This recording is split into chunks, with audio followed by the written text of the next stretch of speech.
What up? Once again, you are back with another segment on the TKbreezy stream where we like to call it The Honest Conversation. Now, The Honest Conversation is where I, TKbreezy, talk to you about current things that are plaguing the Smash community, in my opinion, or in your opinions, as y'all brought me some topics.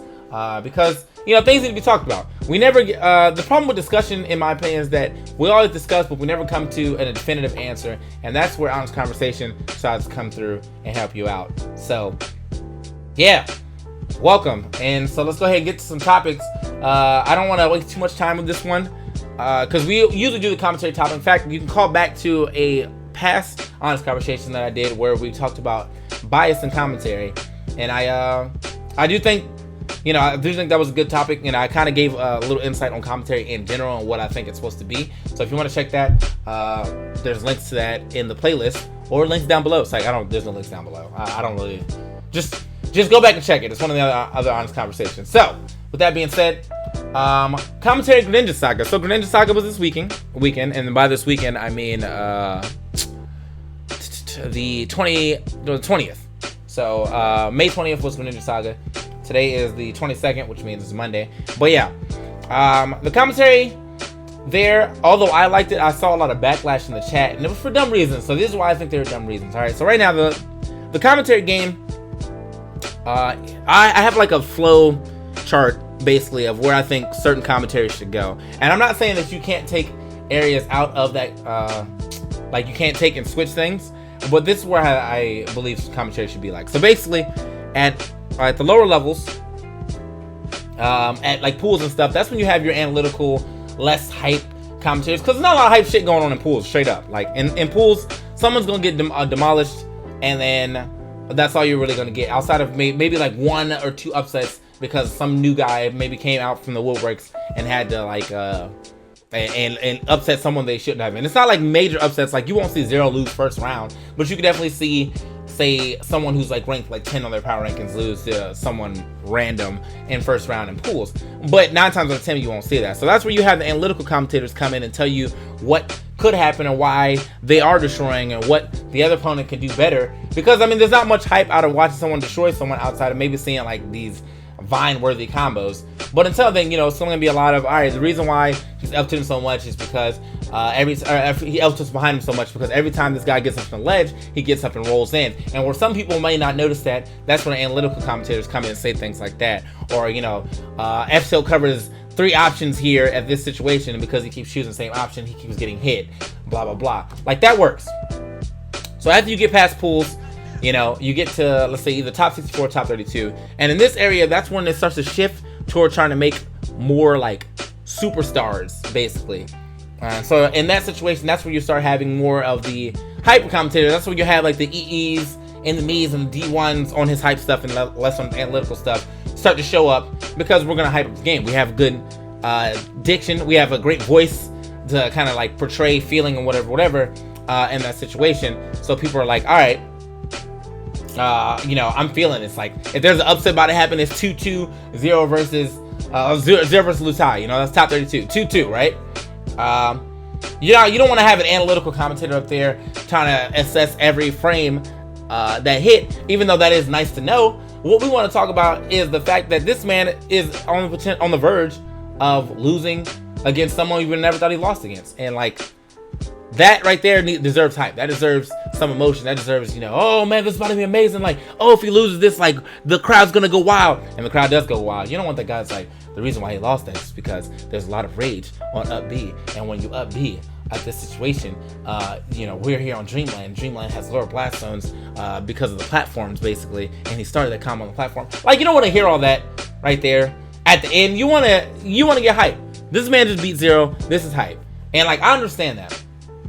So then you move on to top 8, and that's where the real superstars are made, and that's where you'll see a lot less analysis and a lot more, I guess, storytelling talking about talk.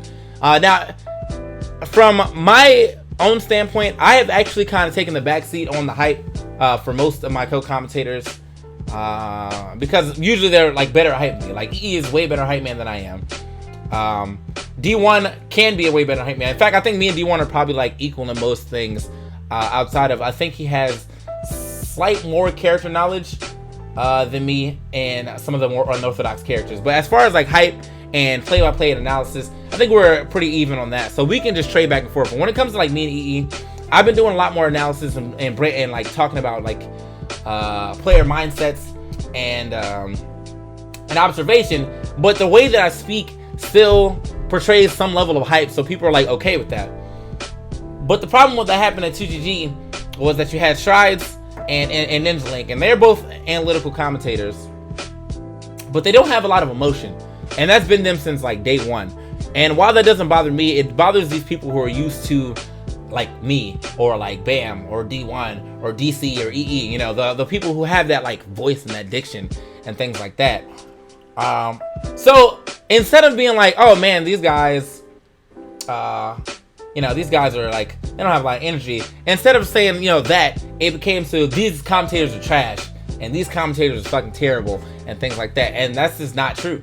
Like, Strides is a phenomenal commentator on the analytical side. Ninja Link probably brought more knowledge about Greninja than I can imagine any other commentator doing in that time. So, hold on, let me take a sip of this G Fuel.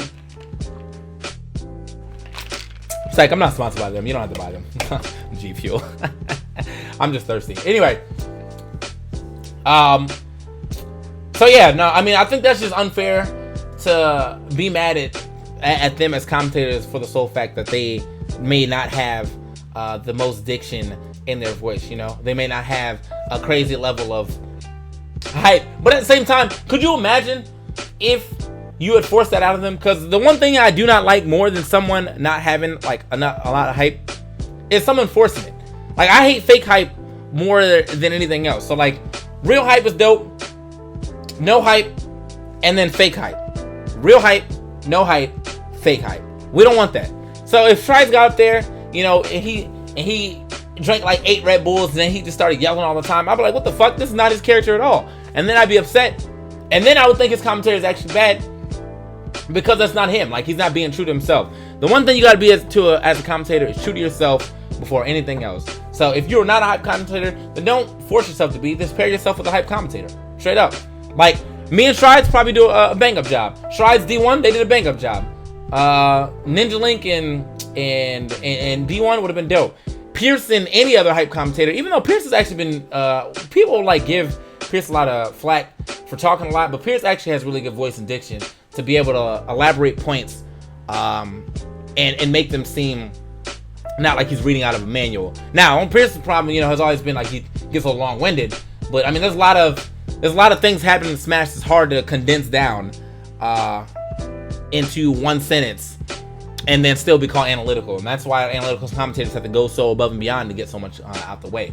But I think it's dumb the amount of backlash that I saw Strides and Ninja Link getting for providing what they provide best, which is analysis, especially on Ninja Link's side, because, you know, if Ninja Link was not there and we had just, you know, 2 run-of-the-mill commentators talking Greninja stuff, but they weren't going deep as Ninja Link would, then the comments would have been, wow, these guys don't even know the game, or wow, you know how it is. Like, you know how it is when character specialists come through the chat just to shit on the commentators for not knowing things character specialists would not know. Like, when you know what it's like to commentate a Shulk match, it's not fun because you know that you can't go into in depth, because the minute that you confuse one thing, the whole Shulk Discord is in your mouth and in your Twitter talking mad shit like, wow, I can't believe you called it that. Don't you know that it actually has 1.26 KB knockback growth and not 1.2, you fucking scrub. And you're like, all right, man, I'm just not gonna say it anymore. So now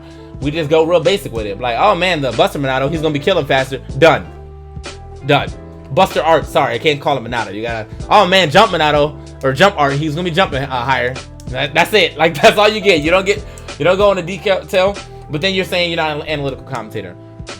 So you put an analytical commentator up there, everyone starts complaining, and I think that's fucking lame, because I'd rather have these commentators be true to themselves and do what they do best than to be fake and appease to the audience just because some people are like, oh, you're not hype enough, or oh, I don't like your voice. Now, am I saying that I'm a super huge fan of analytical commentary? Of course not. I would, like, if it were up to me, Bam and D1 probably would have done top 8 again if I was like the lead director of 2G Greninja Saga. Now, I'm not saying I don't like Shry's commentary, because I think he provides an essential asset to the commentator team as far as analytics go, because we don't have a lot of analytical commentary. Like, I'm not even like, even though I'm considered hype, I feel like I'm more all around, but that's not enough for analytics. We need at least, like, we need analytical commentators out there, because it's just another aspect of commentary. Everything can't be hype. Sometimes things need to be explained, and although I feel like I do a decent job explaining, I think some people definitely explain better than me, and Strides is one of them. So yeah, I mean, I'm not like the biggest fan, you know, of analytical commentary, but I know its place, and I appreciate it being thrown into the mix. You know, everyone has their favorite commentators, but I'm not gonna shit on someone for being analytical or tell them they're a bad commentator. It might not be my style, the one that I look forward to listening to, but that doesn't make it bad by any means. You know what I mean? So I think honestly, people need to get that through their head, that what they like isn't always good. I mean, sometimes what I do isn't good, but just because you like it doesn't mean it's good, you know? I still have to figure out how to get over this damn stuttering problem in between sentences, which I really think it actually has to do with drinking. I think if I stop drinking before Sundays, I probably have a better time. So I think I'm just gonna stop drinking during tournaments until the last day, and then on Sunday, that's when we get turned up, and then I get on the plane, and then I pass out on the plane, most likely on top of some old lady, because she was sitting too close and I was too drunk. But yeah, man, that's my thoughts on the 2GG Greninja Saga commentary.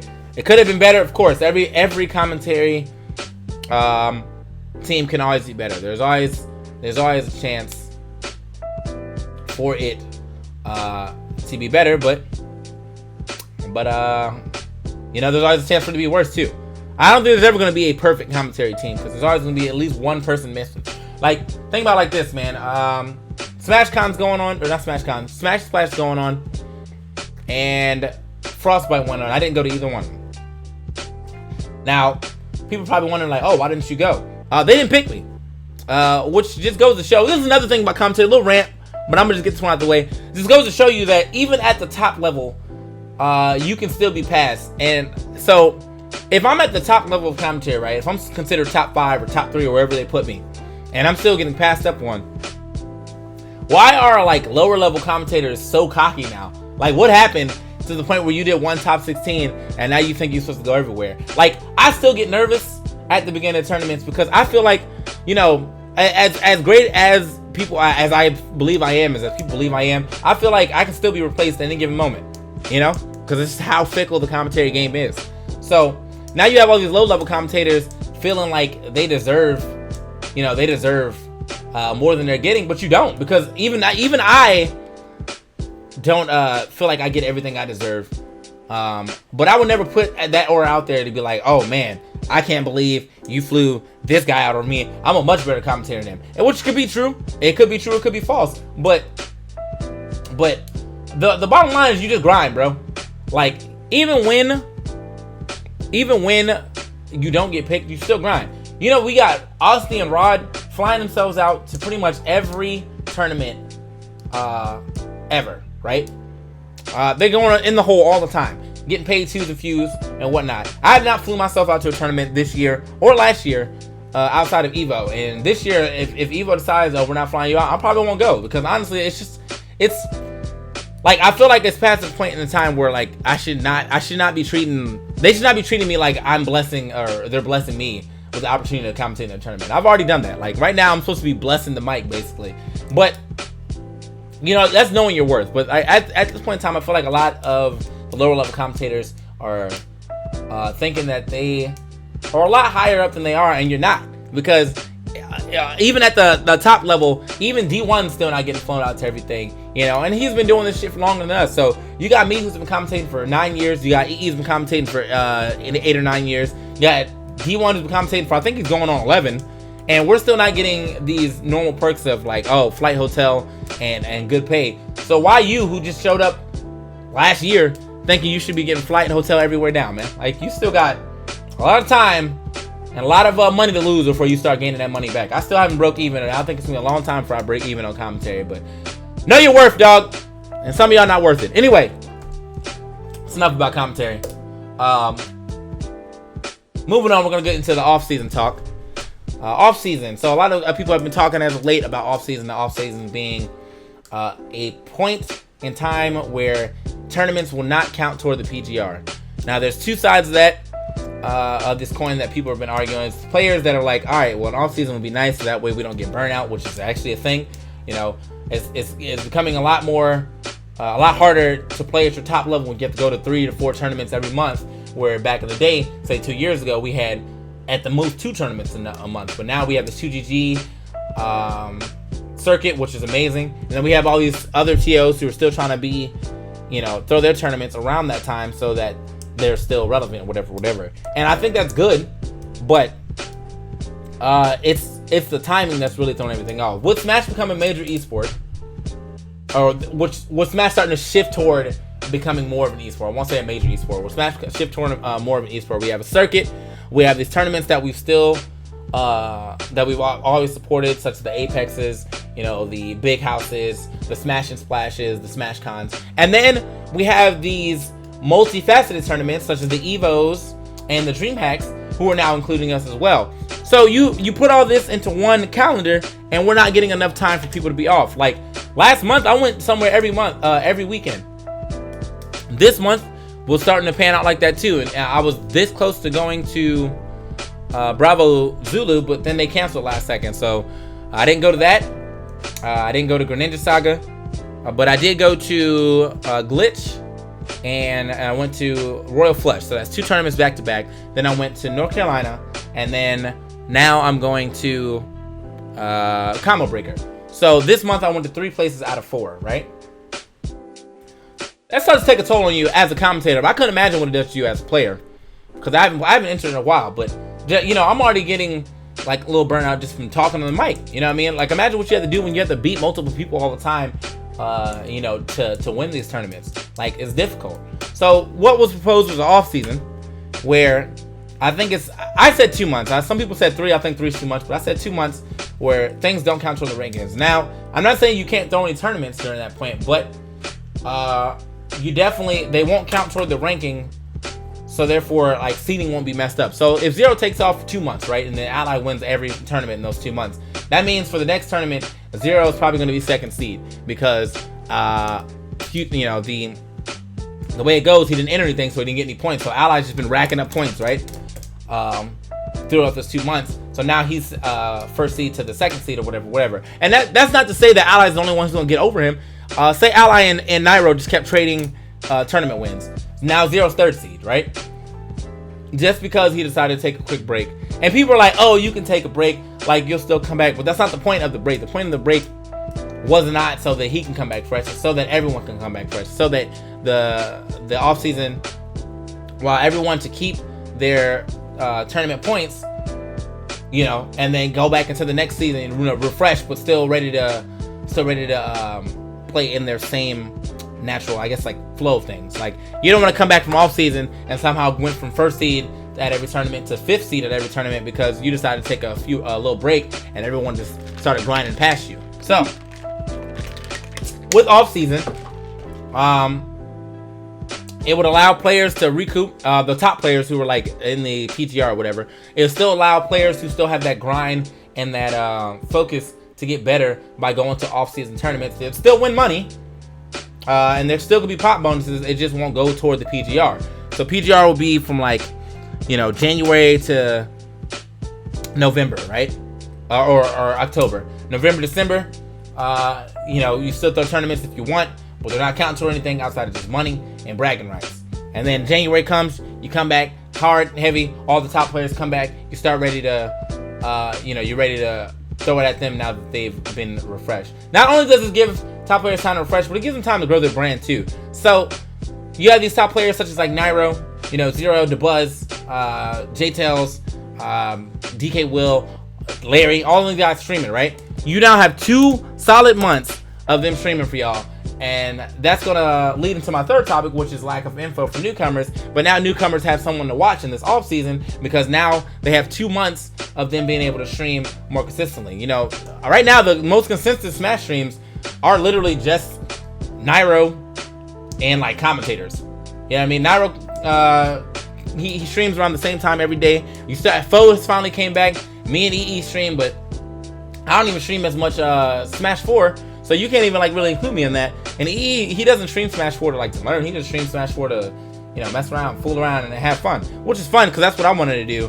But you know, I can't do that because I was good at one time, so now everyone's always giving me shit anytime I lose.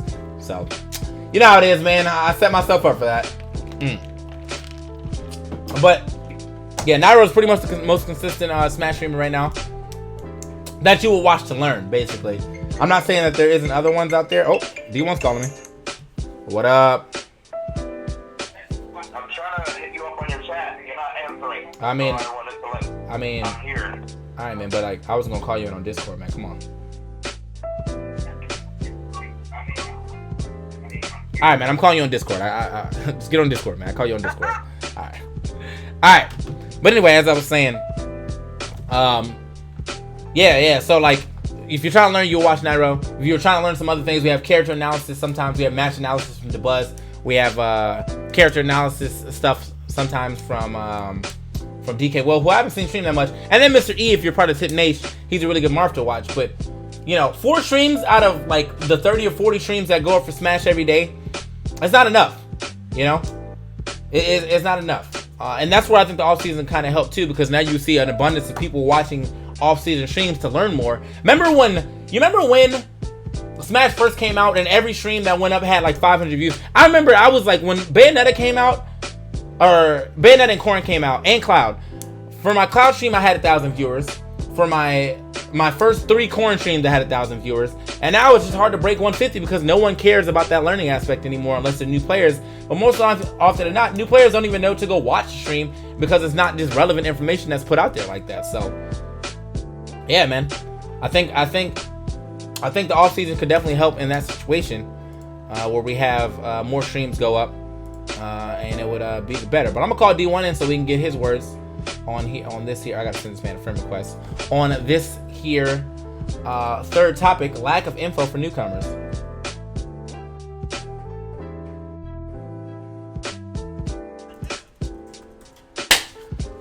But as I said, man, as I started off there with the lack of newcomers or info for newcomers, I'm starting to build up on that so you guys know there is a Smash Cord, as we like to call it, right here. Smash Cords. Help for all the Smash Discords. There's 64 Melee, Brawl, PM Smash 4, and Super Smash Flash 2. Characters, country, regions, players, fans, all that great stuff. Submitted by the community. You can get in that easily by going to smashcords.com, right?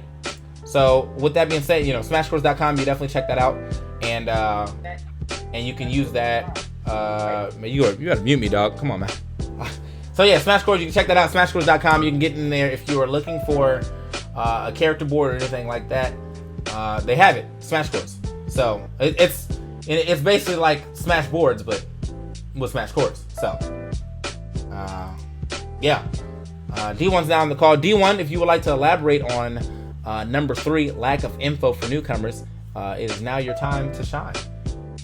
All right, I wanted to first off be a little bit more clear when it came to that topic, because there were a lot of things that were on my mind, and I basically was just putting a lot of things out there. I wanted to make the subject way more focused on not even just lack of info for newcomers, but just lack of tech and strategy talk being shared in general, regardless of the level that we're trying to cater to, you know, when it comes to like the level of player. Like if you look out there, I mean, there are a lot of people out there that do a decent job of like putting out good information like beefy smash dudes, etc., trying to let us understand at the entry level like some things we can do to get into Smash Brothers. But I still feel like later on, when it comes to the mid-level, that's probably the one that is even more apparent. Once you start like trying to figure out what are ways to counter well-known strategies, right? You'll see some of these cats get caught by the same traps over and over.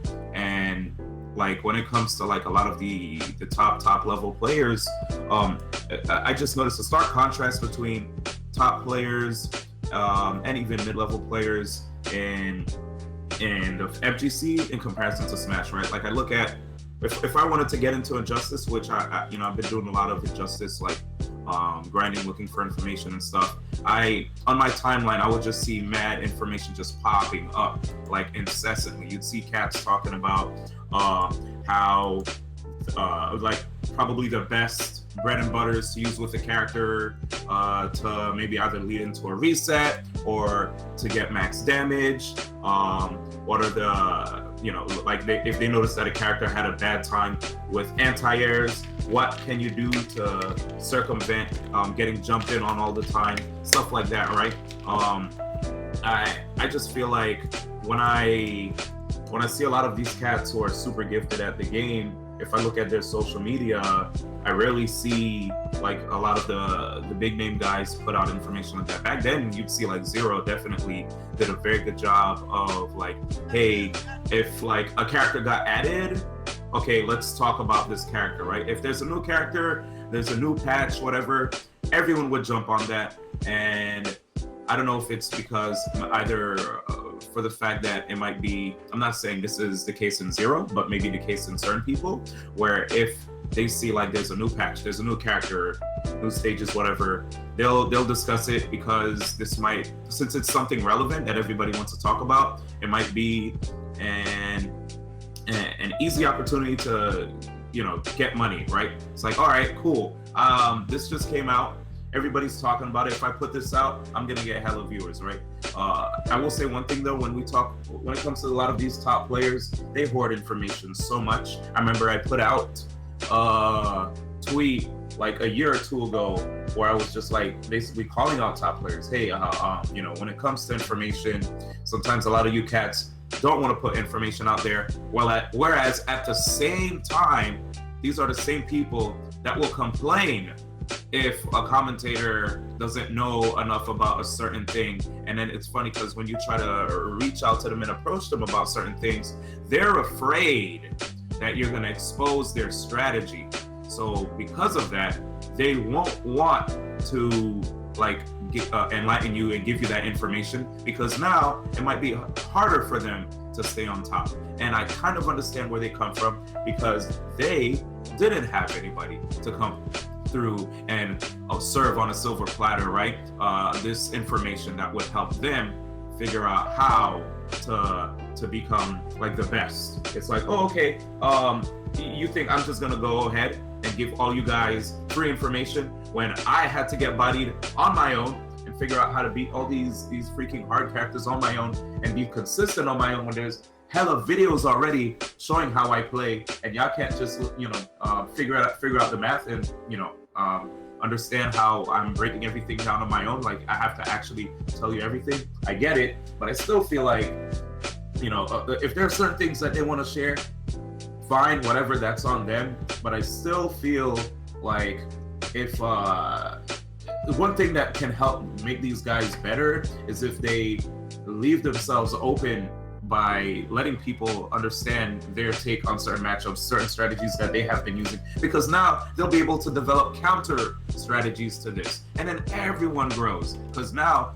first off, your competition is now getting better because people understand what strategies you like to employ and how to beat it. And now, instead of you maybe getting like opened up by somebody on the big stage that then knew how to defeat your strategy, instead you already left yourself open to being countered, because you let people understand the kind of strategies that you use, and now you have a solid counterplay for the time when this arises, where a person understands your game plan and how to body you, instead of you getting taken off guard. I don't know, I just feel like I really would like to see the meta move faster. And I think one thing I noticed that really makes me salty is how there's been a big shift in where people like to share information. People,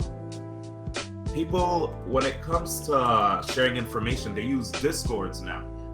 You know, and I love Discord. Discord's a great place for me to like hang out with friends and talk and whatnot. But I've seen a trend in the FGC and Smash, almost everywhere, where there are specific Discords for certain characters, for games, and this makes it very difficult for people to find information that is like, you know, via Google, via a search engine. like if I go on Google and I type that I want to find like information for maybe a specific character, I'll start perusing the forums for any kind of game, and I'll notice they'll say, hey, feel free to join the Discord for this character, for this character, for this character. And I'm like, holy crap, they don't understand. Like, for a person that probably is part of so many Discords already, this gets really, really difficult. You know, I'd rather just have an account on a forum like Test Your Mic, Smashboards, the now defunct Caliber forum, which was the first ever forum where I've learned how to immerse myself into the competitive scene. I shit you not, dude. Me becoming part of the Soul Calibur scene is the reason why I'm in the competitive gaming scene to begin with. I mean, honestly, yeah. I feel like with that, which I understand what you're saying about the Discord. So I mean, I've only joined one character Discord, and I already had like 13 before then. So if Discord gave you the option to like categorize like into folders, that'd be nice, because I would literally just I would make one folder of all the Smash chords and then just go through there like that. But you know, for most people are not like that, information is just not up there. Like I didn't even know that was a thing, you know. And at my level, you know, being like one of the more known prominent people in the Smash community, for me not to know that, I couldn't imagine like a newer player looking like just immediately hopping on like, yeah, I want to learn Smash. Where are the Discords? You know what I mean? Like, there needs to be a faster way to access that, and that's where I see you talking about the Google Docs and stuff like that. But like, where would we store that as well? You know, like, where are we gonna put that?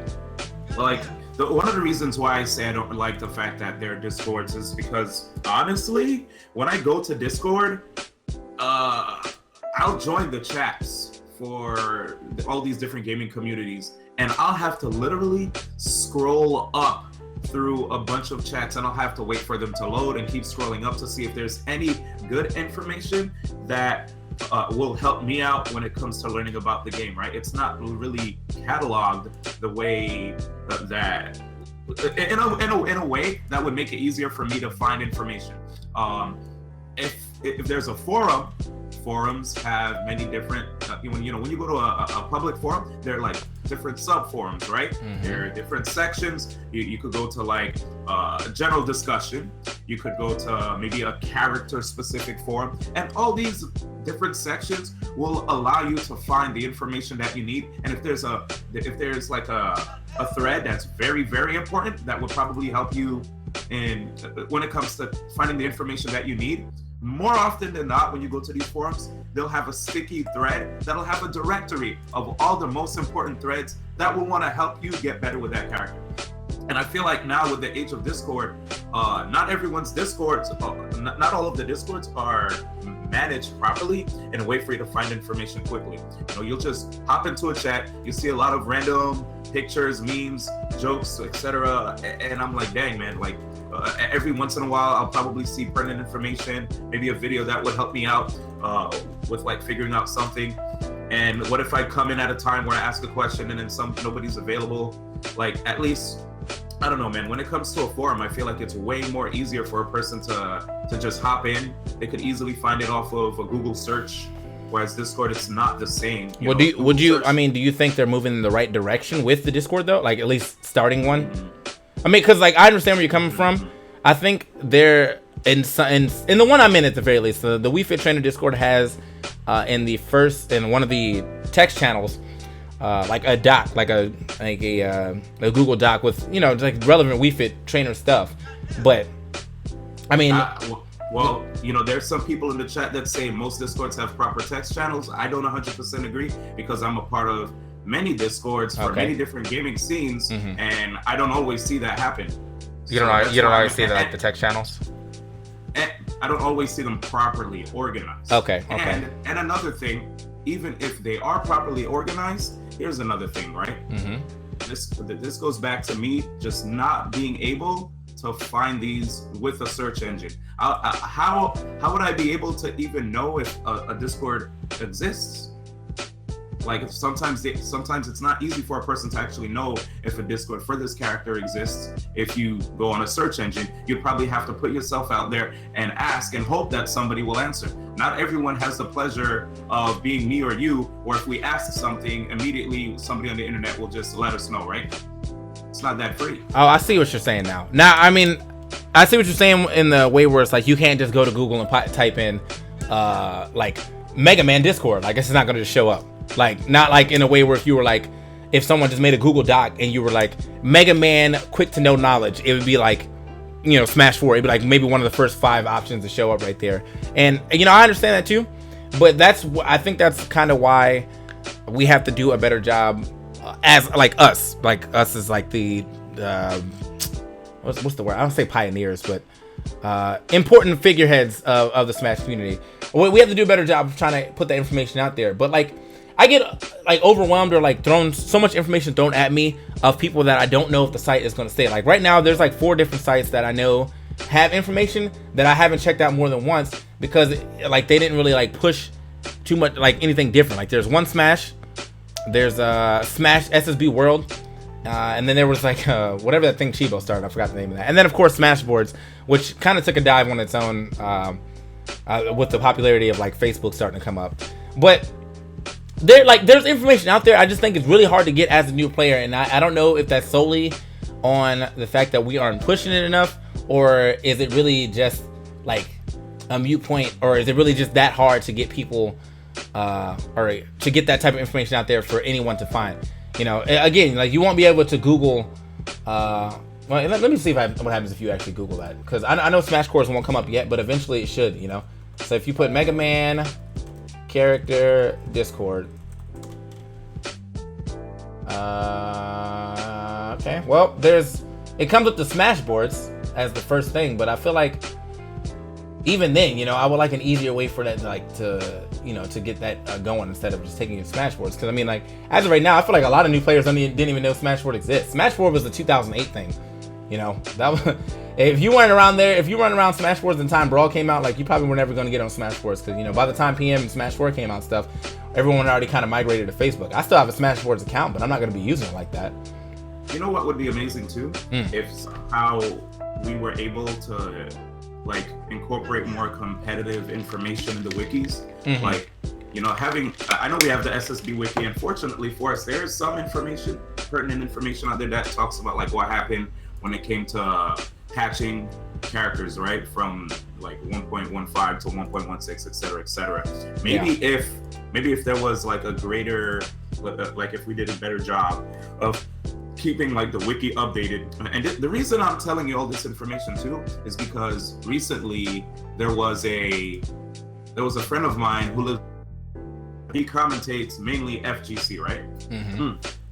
He got an opportunity to commentate a Smash event because they literally had nobody else that could speak English to commentate on the English speaking stream. They're like basically nobody else. So they're like, hey, you know, you speak both English and Japanese, and you know about the FGC stuff. There's nobody else that we can actually get to do this. Are we talking about Vaseth right now? No, not Vaseth. Oh, okay. All right, go ahead. This is a friend of mine from the FGC by the name of Tenchi, who's way more known in the FGC proper. Anyway. Okay. He hit me up and he was just like searching via Google all over the place, and he said the hardest thing for him when it came to trying to understand like where information is when it comes to Smash Brothers is the fact that we have so many different we still have so many different sources of information. There's like not one central place to find stuff.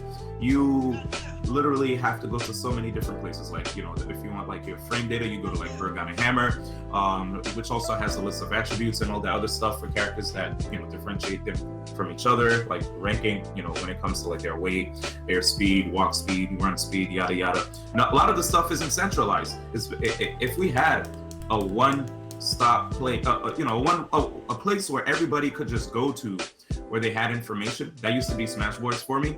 I still try to make that Smashboards. I think it'd be way easier for a lot of cats that want to jump in and the moment that their appetite is wet for Smash, right? Jumping in.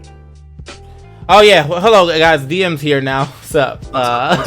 Did you like that seg? I thought that was good. Yeah, DM's here now. He's gonna bring in. I'm gonna probably loop back to the first topic so that way he can talk about commentary. Let's talk about that topic. What? That's a good topic. Also, one?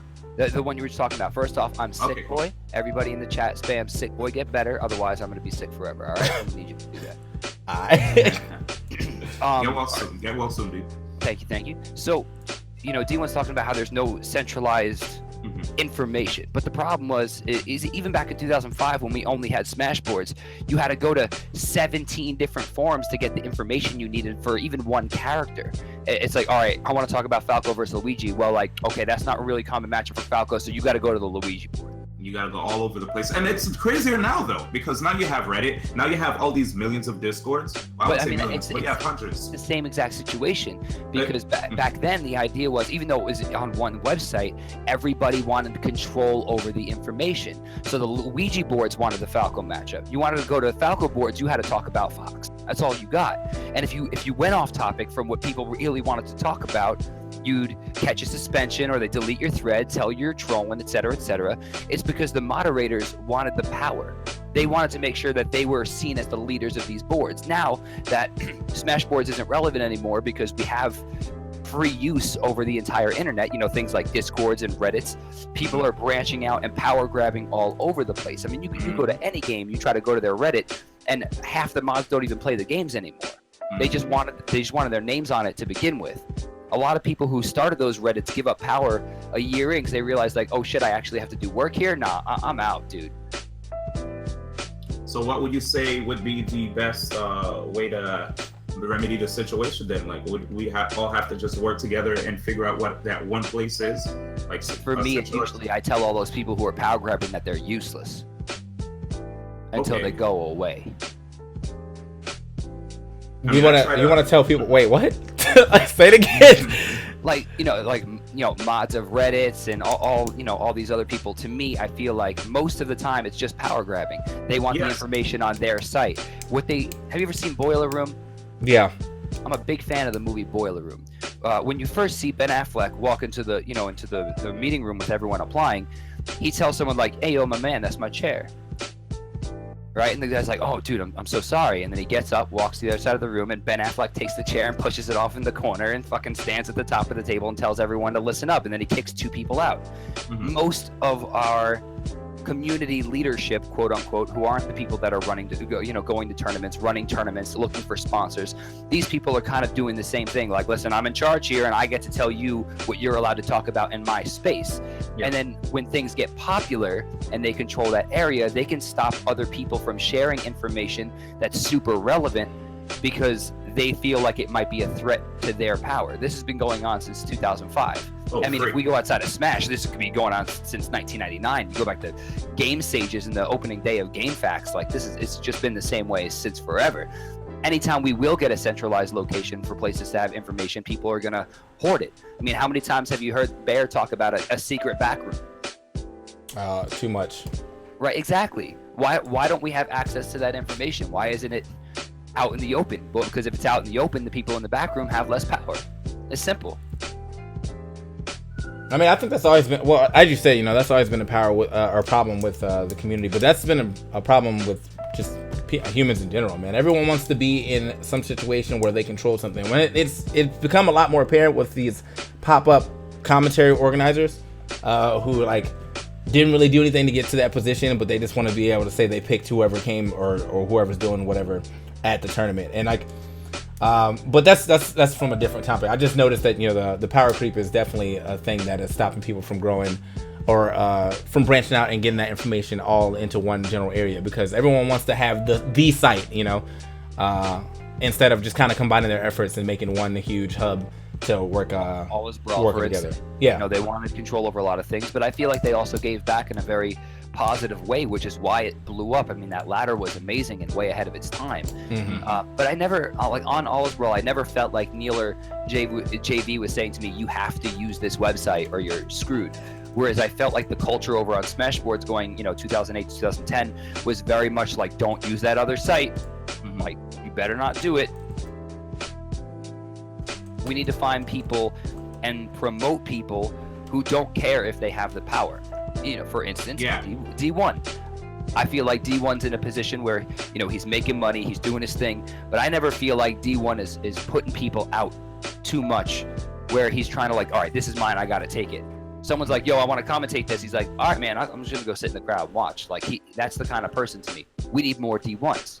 But everyone's too hungry. Everyone still wants a piece of the top. See, D1's seen the top. He knows it's not that big of a deal. The money's nice. God bless, right? But Like the constant attention, the constant being talked to, you know, the fact that you're seen as an authority, it comes and goes. And you have a lot of people who see this and want it and will fight for it and belittle others for it, and it turns it into a very toxic culture of trying to one-up each other, like, oh, I found this technique, or oh, I ran this, or I do this, and you know, how dare you talk to this person this way, etc., etc. It's not. I think the biggest mistake that we make as a community is we call each other a community, because it's not, and it hasn't been for a long time. It is very much a dog-eat-dog situation, especially with, you know, how Reddit comments are allowed to just like bash pro players and bash commentators, etc., etc. And then you have Hacks Money coming on the board, like, here's empirical evidence that my box is better. Oh shit, that's deleted. Like, we can't have drama on here. You can talk all about Mango's personal life until, you know, we have to call the cops or some shit, but if you talk about that box one more time, oh.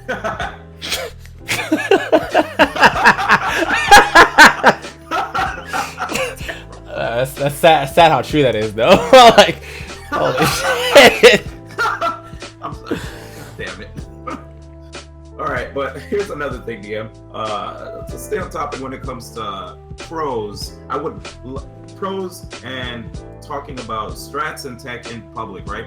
A lot of people have different views when it comes to this. Some feel like pros don't have to do that because they worked hard to get that information and it wasn't on a silver platter handed to them, while other people feel like there's a lot more irrelevant talk amongst the pros instead of, you know, strategies or how the meta is changing. Like, I had a conversation with Tweak, right?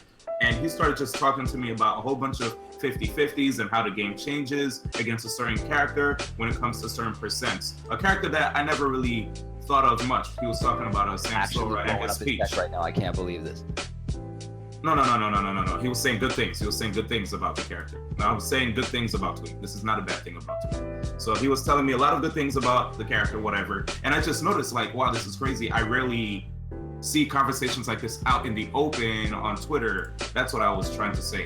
You know, like the fact that these cats, when they're all amongst each other, they will probably talk about a lot of this in public. But then when you look at like Twitter, Facebook, etc., it's completely different. And they're not obligated to have to talk about it, but I just feel like I wish it was more of a thing, because I would see a lot of people in the FGC openly talk about tech and strategy, okay. You know.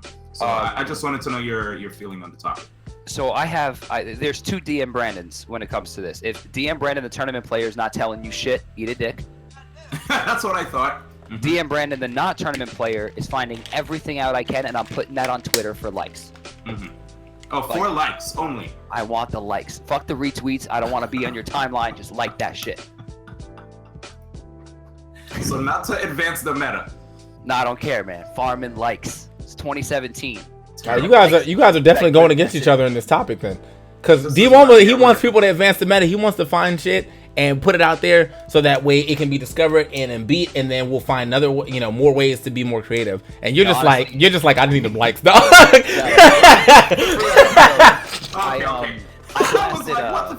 There's a Smite team and they're talking about you should never ever stream your scrims. And I'm like, listen, Smite's not that relevant, right? You need to make sure that more people are watching. The most informational and the most entertaining content that you as a pro player could create right now is streaming your scrims in the early parts of the season or in the off season. It's like anyone who do that is crazy. It's like, listen, if you show up to Worlds with some jank ass strat and it doesn't pan out, you're fucked. If you open that strat up so other people can look at it, examine it, try to, you know, bust you out with it so that you can go back to the drawing board and elaborate on it. That is how you're going to become a hero.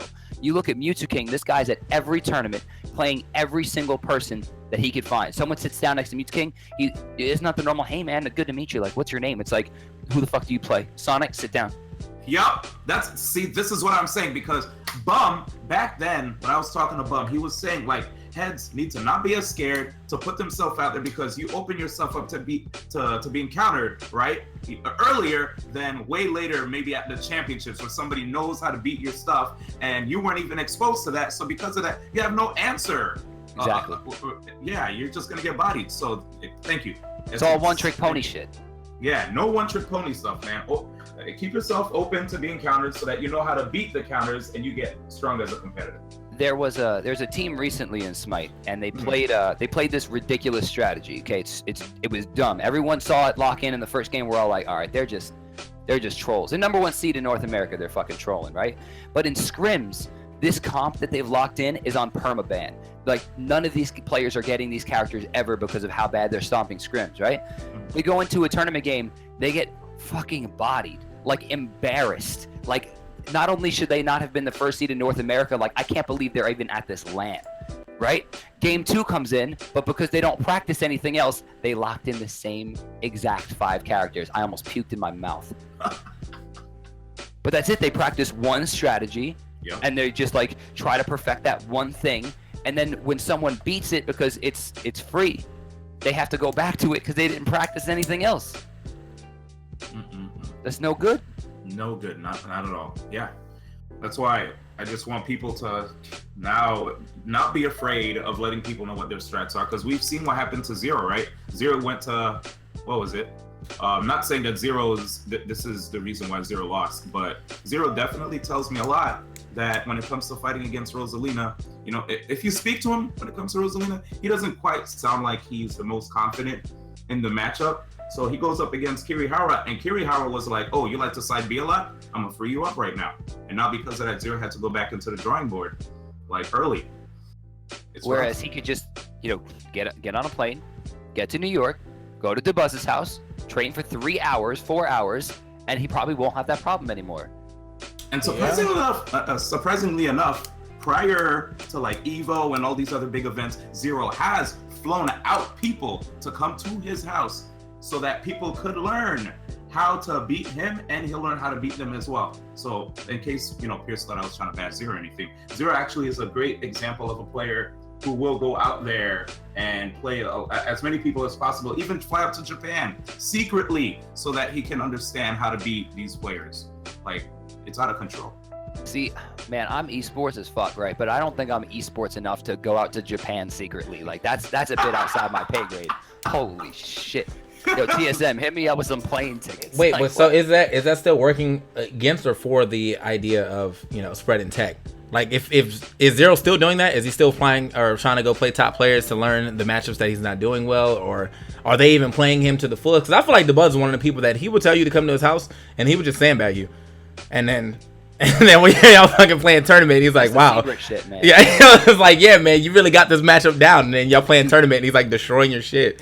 Florida's, don't ever money match Florida, because they will let you win. They will just give you $5 if they know you're in the bag. Like, dude, you want a money match? $5, right? And then they just sit there, they sandbag, they let you lose, they download everything. Those people are hard drives. ESAM, C-Brick, MVD, don't money match them. They're con men. Yeah. Jeez, that's crazy. Can C-Brick take all my money? Snarly said that's a lot. Anyway, you know what? I wish I got to see more.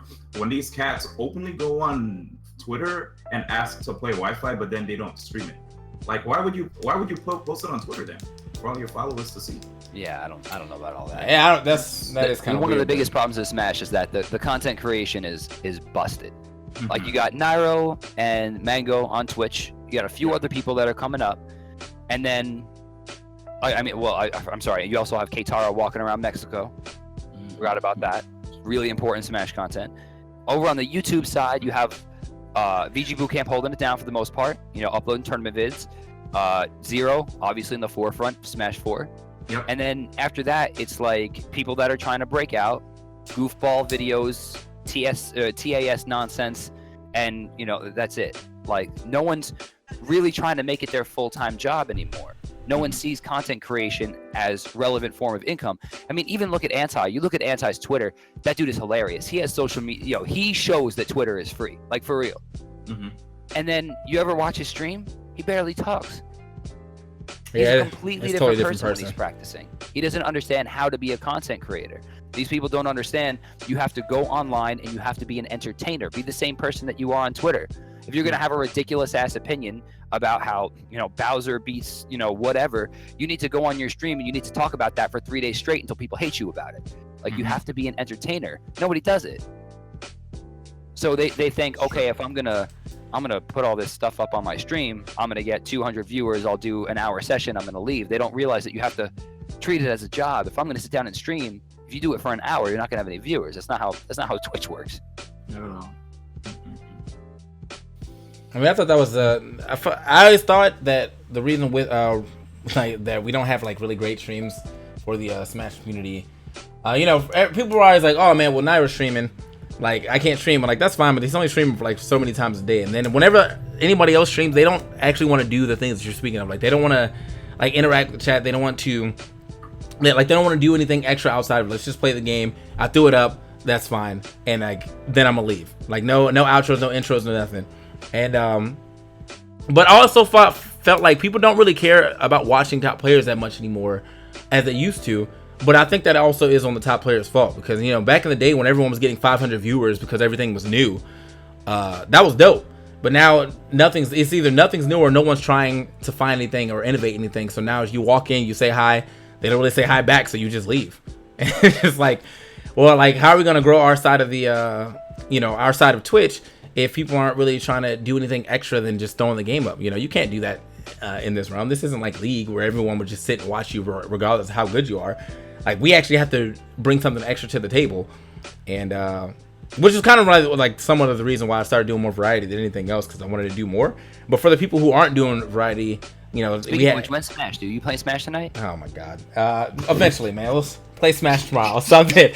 Tonight is Injustice night, straight up. The game is pretty fun at this point in time. But like we have some of the newer streamers coming up. We have like Mr. E. He's finally set up and he started streaming more. Yep. But I feel like he's only, even with Mr. E's content, like he talks to the chat and stuff, but like he's got to this point where he has like such low goals that he's only reaching for, that it's like you can kind of tell he doesn't really care about it as much either. Like he left for a tournament, went down to I think 85 subs. He's like, at 100 subs, you know, I'll stream until I get 100 subs. So he did that, and then after that, like all of his streams have been like 2 hours. So I don't know what happened. Like he went from this like 7-hour stream until he gets to 100 subs to like just, oh, I'm gonna just stream 2 hours because I've already made my goal. But like the goal at this point in time shouldn't be for him to get subs to some point. I mean, it's great to get subs, obviously everyone needs them, but like his goal should be to advance the Marth metagame. Like he's one of the Marths that people look up to, is him, like Pug West and Leo, whenever the Leo decides to go. So if he was really trying to pull a niche, I would try to be like a Marth coach if I was him. If my Marth was as good as him, I'd be a Marth coach. I'd be like, this works for this works for this, and more people want to watch the stream because not only would they learn how to play Marth, but they most likely learn how to play against Marth. And I think people are kind of missing that target audience by just kind of doing the whole lazy, well, I'm playing Smash, so let me just throw the stream up, and well, it's kind of hurting the stream too. As people are coming up, right? Mm-hmm. People are like, all right, I'm gonna be a pro Smash player. I'm gonna hit that jet set life. I mean, even back in 2007, 8, 9, 10, a lot of players are coming up saying like, I want to be a professional Smash player, not knowing what that means. Like how many like if we use the word profession or professional as this is your profession and you can pay all of your bills with the money you make from this game, whether it's streaming, YouTube, tournaments, what have you, sponsorships, etc. Yeah. How many people are actually there? I mean, we almost fool our audience. We fool our audience saying like, you could be a professional. Look, this guy, that's a professional Marth player. I mean, Pug West is not a professional player. Yeah. In the grand scheme of things, and I like Pug West, by the way. I think he's a great player. I like watching him. I think he's a cool dude. This is a hobby, straight up. It might be a very impassioned hobby, but for him, it is a hobby. This is not his profession. He cannot make enough money through this game to be able to support himself. Mm-hmm. So I'm sure when Mr. E was coming up, even back in the Brawl days, saying, like, I want to be a pro Smash player. Now that he's getting to the point where he realizes, like, being a professional means, oh, shit, this is actually my job. I'm kind of fucking bored. Yeah. Like, bad news, bro. You better get back to college. If you're not going to be a doctor, you better get on that fucking grind. So with that logic, how many professional players do you actually think there is in Smash? In Smash? Let's do Smash 4. Just Smash 4. Just Smash 4. Oh, jeez. Yeah. Okay, so Zero Nairo. Okay. Absolutely. I mean, I don't want to go into because I know what everybody makes. Yeah. Like from their sponsorships and stuff. So I'm not trying to blow too many people up. Okay. Would you put? I mean, without putting numbers out there, would you put Ally in that group? Yeah. Ally, just from tournament winnings alone, I'm pretty sure Ally makes enough. Okay. Mm-hmm. Yeah. Larry would be up there. Anti, I'd say, is damn close. Okay. He's damn close. Yes, he's close. Close. Okay. Yeah, he's close. But like even anti. I mean, you go to that guy's page. I'm gonna go to his shit right now. Anti. So that's his actual Twitter. Get the fuck out of here. Yeah. It says Smash 4 Pro. Like that's just empirically untrue. Like, and he's got 41,000 followers. Dude's tweeting his impression ratio is higher than I think anyone else in Smashes except for maybe Mango's. Yeah, that's probably true. Or It's unbelievable. This guy tweets about nothing. 300 likes, 20 retweets. Homeboy talks about nothing. I slept the whole entire flight from Cali to New York just to avoid paying for Wi-Fi. 126 likes. Like, what the fuck? Get out of here. Yeah, but I mean, knowing what he makes from his salary, how much he makes from tournament winnings. I mean, his stream, you know, he barely streams. There's no way he makes enough money to support himself full time. It's just not possible. I think he even knows that, because I know he'll frequently talk about getting like jobs and stuff just to have something to do during the day. Which, I mean, exactly. Just stream, lazy asshole. Yeah. Well, yeah. I guess that's not really his jam. He'd probably rather be a bartender, to be honest. But yeah, I mean, like I when he first started streaming, he got to like 100 subs like in a day, and like I was like, you should keep doing that, because like honestly, people like you enough for them to sub just because you. And same way that when Mango was like a shitty streamer and he wouldn't even talk, you know, he still had like 2,000 subs, and now like he actually attempts to do things for a stream. Now he's sitting at 5,000. It's like, all right, man, like we could have more people like that in the Smash community if they actually try, but most of them don't want to try. And this is why our highest, you know, Smash streamer is Nairo, who even at his highest, he's getting like, I think, what is that, like 2,000, which is like not even close to what what Mango has. So it's like 15. Yeah, he's probably 14. At 15 now. So, well, actually, I think the last time I was watching him, he might have been at 16. But regardless, you know, he is definitely for free the highest sub count for Smash 4. And then right after that, Smash period. Yeah, but then right after that, you have like, I actually don't even know who's second anymore, because I know for a while it was actually me, which is like shouldn't have been a thing, because I had 350, and it's like it was Foe who quit, who definitely had more than me. It was 1,000. Yeah, he died off. No one even knows where he went. Yeah, he's starting to come back. Keitaro at one point had like 300-400. Yeah. Yeah, so like it's just like that deviance right there is kind of like, wow, what, you know, where's the money in, like, it kind of makes you feel like, where's the money in Smash? And then you're like, well, most people won't sub to more than one person, and why not sub to Nairo? He's obviously the best by a large margin, you know. But it kind of sucks that like we can't get that like moved around to everyone, so that more people will be, I guess, more enticed to stream. Because you see these people, they all start the stream up, they get that to that 100, and then they stagnate around 100, and then they don't want to do it anymore. And you're like, you know what is rough though? Going back to point number 2, the fact that we just don't have an off season. A lot of us, right? Like a lot of us don't have the free time to have a schedule to stream consistently. I brought that up. I definitely brought that up because of the fact that a lot of us are leaving on a Thursday to go to an event, and then we come back on a Monday. But what's good is that nowadays people are finding ways to do mobile broadcasts. So that will change now, and it's more about if you actually are hungry enough to want to do it. Because if you really want to do it, you'll find a way, and you won't make excuses. Correct? Right, but you know, we were talking about the off season for that fact that now, you know, this almost leads into the third point, where it's like, if we had an all season and more top players actually decided to use that time to stream, that's a lot of time for you to, like, for people who are trying to learn. I guess, say you're a Fox man, you want to learn more about Fox, and Larry's streaming every day for November, December, because it's off season, whatever. Now you have someone to consistently watch, which means his numbers should, like, in theory, should go up, because more people are trying to learn this character. And this could work for multiple people. You know, you want to watch some DK Will, learn about DK. You want to watch Rosalina and DeBuzz. Now that they have this time to, you know, do that, because they're not going to as many tournaments or any tournaments at all during this offseason, that'd be great. Problem is, I feel like they wouldn't do that. You know, like I feel like Smash players don't actually want to stream, which is like unfortunate, because that could be a lot of good content being put out there. Or at the very least, if you're not going to stream, put something on YouTube. But the only person who's doing that now, as you said, are like the My Smash Corners and the Beefy Smash Juice and Zero, who's really just kind of putting opinions than anything. It's broken expectations. I mean, that's what it is. You know, when you're little, your mom and dad tell you, you can be anything. You're the smartest kid in the world. You're fucking special. You can be anything, right? So you decide, okay, well, if I can be anything, I want to be a Smash Pro. So they start going to tournaments, and they start grinding, and they, you know, busted all the YouTube videos. They start emulating Bomb Soldier, whoever the fuck we watch now, right? Like, you do those things, and then you get to the point where you're almost at that level where people consider themselves professional. The issue is, what are you getting from it? You're flying yourself to tournaments. You're buying your own hotel rooms. You're paying for entry fee. You're not making any money because you placed 13th.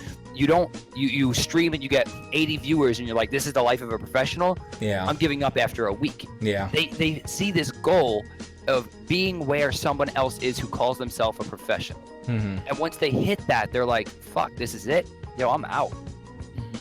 Yeah, that's true. I think And that's not just Smash. That's all esports. true. How Also, many people Cosmos, get to, like, you know, Diamond in whatever game, you know, they're you know, Golden Eagle or whatever the fuck, you know, Counter-Strike's talking about. They're like, all right, this is it for me. This is my peak. Right? I don't feel like grinding anymore. Anyone who grinds past this, I don't know, they're just crazy. Like, why would they have to do that? I've proven to myself where I am. Also, Cosmos, I see you in the chat, man. I know you be streaming. I mean, you're definitely one of the only other top players that still streams every day. But I mean, aren't you winning all the Nairo's tournaments and not going to see the events, man? Like, what are you doing, man? Like, yo, Coney, I'm allowed to sit next to the stage. See, come on, I already man. did this. Come on, man. You know, I'll say one thing too. Maybe some of us personalities as well, like myself and others, probably should do a better job of like bringing up relevant topics in the Smash community. Like I definitely give props to TK doing this. I feel like with the audience that I have, I can probably, like, you know, sit down, figure something out. You know, just have a sit down with myself, take some notes, figure out what things can I do to maybe make things better for the Smash scene overall. How can I use my influence to better the Smash community besides just playing like single player games? I like, honestly, having my chill streams playing single player games. Mm-hmm. But if I have more, I should probably like make more free time to bring up more relevant topics that I think would help out the scene in the long run. You know, even interviewing people that I have connections with that other people don't have. You know, so I don't know. I had the opportunity to travel to many different communities, letting people know how my experiences are in these communities and what I did to maybe help these communities grow. Maybe that would help other people out that are trying to figure out how to grow their own communities as well. So I think you should. that I need to work on. Wait, real quick. I think you should probably try this that. unfold in the chat? Are you seeing this? What's up? Cosmos just said, I want to build my brand and be a bigger streamer like Nairo and Void. So he sees that goal, and he sees Nairo and Void on the same level. Void is like 18 steps below Nairo in terms of relevant streaming. So what'll happen now is Cosmos will get to where Void is, and he'll start saying to himself, I'm not making enough money, I got to find something else to do. That's damn. We have to stop branding everyone in the same level. If we're gonna go out of our way to make these, you know, PGR, you know, or I was gonna say PGR rankings, but that doesn't make any sense, right? The PG rankings every couple of months, and we're gonna meticulously tear apart every single player's performance and say, like, this person is number one. We have to do that in the same regard of labeling people professionals based on how much money they make, how their stream is doing. We have to set a precedent to let people who are grinding to that level know that this is or is not a sustainable lifestyle if you are at the level of this player. And until we do that, people are going to get it in their heads like, this is it. I remember coming up in 2005 and 2006. I told this story not too long ago. I went to MLG and I saw, you know, you guys know Neo? Yeah. Neo was walking around MLG with marker on his forehead, said, not Neo. It's the dumbest fucking thing I've ever seen at a Smash tournament, except for like Inouye. Wait, what emoji was this? 2006, New Jersey, Meadowlands. Oh my god. All right. So I see him walking around like a fucking asshole. I've never met Neo in my life. I've seen him on, like, you know, montages from Team Ben and shit. I looked at this idiot walking around with this marker on his forehead. You know what the first thing in my head was? I want to do that. I want to walk around a tournament with fucking marker on my head and have everyone think I'm the shit. How could he look so dumb and everyone thinks he's the coolest fucking guy in the room? Or throw my controller at him. And let me tell you, when I got to the point where I could wear a marker on my forehead and went to tournaments, I wasn't making any money. Yeah. Well, it's an illusion. Old days. No one was making money in the old days, so. I mean, no one's really making money this much outside of like the top three that you said they were making money, but you know, back in the day, literally no one was making money. So this was super grassroots. I mean, I still feel like sometimes the Smash community kind of holds itself back with that like mentality that we weren't supposed to get big, but it's only like. That's like the Redditors and the people who don't actually go to tournaments that are like mostly complaining about that. So, speaking of, I brought you in for the commentary talk, but the commentary talk wasn't like a normal, like this way I think is wrong. Did you watch any part of Greninja Saga? I did. Okay, so you know, so you got to hear Ninja Link, I guess, and you got to hear Strides, right? I did. Okay, so well, all right, well, I don't like how that started, but basically, what I was going from was, I understand the complaints, right? I understand that, you know, they had a lot of low energy, whatever.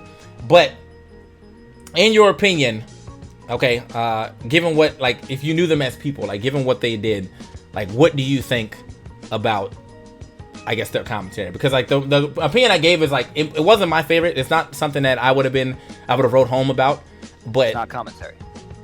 Well, I guess that was It's not commentary. I don't want to, like, give it that word. I was just saying, like, that is them.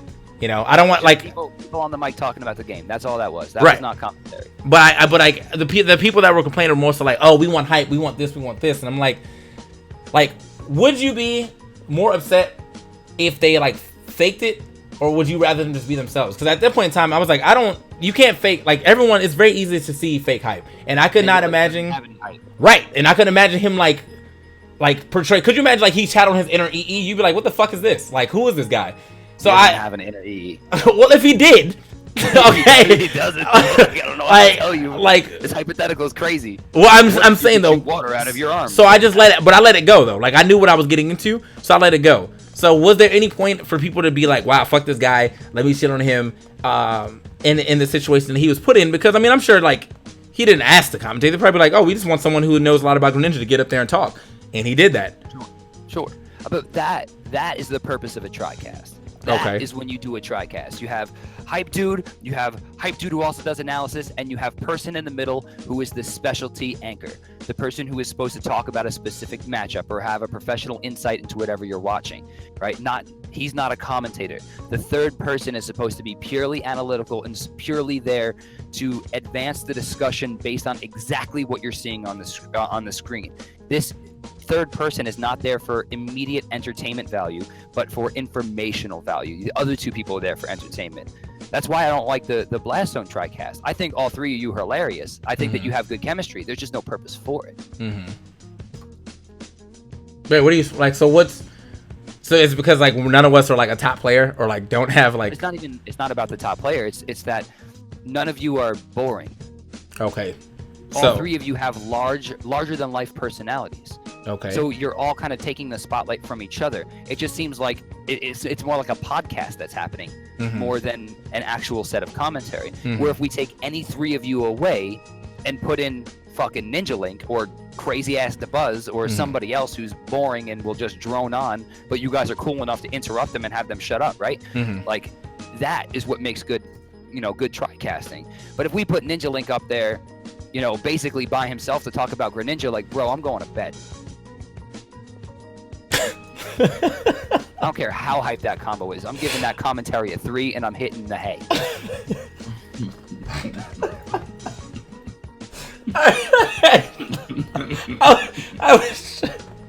I was trying to defend my boy. Like, he did the best he could, okay? And, like, Gio comes in with the facts. I'm just like, I can't help you now, man. Oh, that's sad. I knew. That's what I started it with before you got in here. I basically said Ninja Link's not a commentator, but, like, most of you knew what you were getting into. So the level of complaint that you were going is not going to go anywhere. You're not going to tell Ninja Link, we need more hype, we need more something, and he's going to come out to the next event and do it. Because realistically, if that wasn't Greninja Saga, he wouldn't even been up there anyway. Like, that's just not his thing, you know?